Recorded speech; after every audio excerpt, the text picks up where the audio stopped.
ఈ తరతరాలుగా దళద్రోహానికి గురైన ఈ తెలంగాణ ప్రజలు విద్యార్థులు ఇవాళ తెలంగాణ కావాలని చెప్పి వాళ్ళ యొక్క గుండెలను తుపాకీ గుండెలకు ఎదురుగా పెట్టి ఇవాళ పోరాటాలు చేస్తూ ఉంటే ఇవాళ టీడీపీ నాయకులు కాంగ్రెస్ నాయకులు ఇవాళ రాజీనామాలు చేస్తలేదంటే ఇవాళ గమనించవలసిన అవసరం మన పైన ఉన్నది. ఈరోజు ఒక్క పొట్టి శ్రీరాములు చనిపోతే ఆంధ్ర రాష్ట్ర పేరు పడితే 359 మంది విద్యార్థులు చనిపోతే తెలంగాణ ఎందుకు రాదు?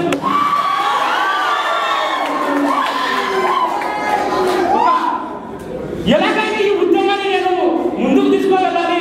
ఇలా రవీందర్ నేను ఇద్దరం అనుకొని ఇలా ఎట్లా చేసేది ఫార్మసీ ఖర్చు పెట్టాలి అని చెప్పి ఇద్దరమే తిరిగినాం. అన్న శ్రీనివాసన్ కలిసినాం, రాజరామాలతో ఫోన్లో మాట్లాడడం జరిగింది.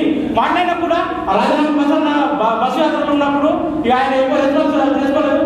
ఎవరైతే అది ఉద్యమాన్ని నడిపించేటప్పుడు కావాలి, ఈరోజు ఉద్యమాన్ని ఎట్లయినా ముందుకు తీసుకెళ్ళాలి అని చెప్పి ఎవరో ఒకరి సలహా తీసుకొని అలా ముందుకు వెళ్ళాలని చెప్పి అభిమోత్సవం పెట్టడం జరిగింది. మన తిరుపతి రెడ్డి అన్న వీళ్ళందరూ సహకరించడం జరిగింది.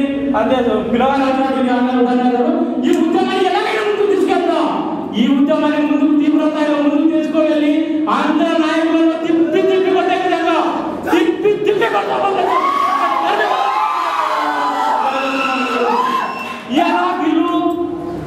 వీళ్ళు ఇతరుల ఫోటోలే, వీళ్ళు అసలు తెలంగాణ ఫార్మసీ ఖర్చులు పెడతారా వీళ్ళు అని చెప్పి కొంతమంది నాయకులు ఈరోజు ఏంటంటే పుల్లలు పెట్టడం జరిగింది.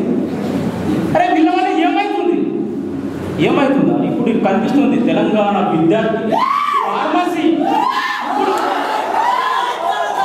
కాదు, ఇప్పుడు ఫార్మసీ విద్యార్థుల ఉద్యమం ఏమవుతుందో ఇక ముందు రాబోయే తరంలో అందరి నాయకులు కొట్టుకుంటున్నారు.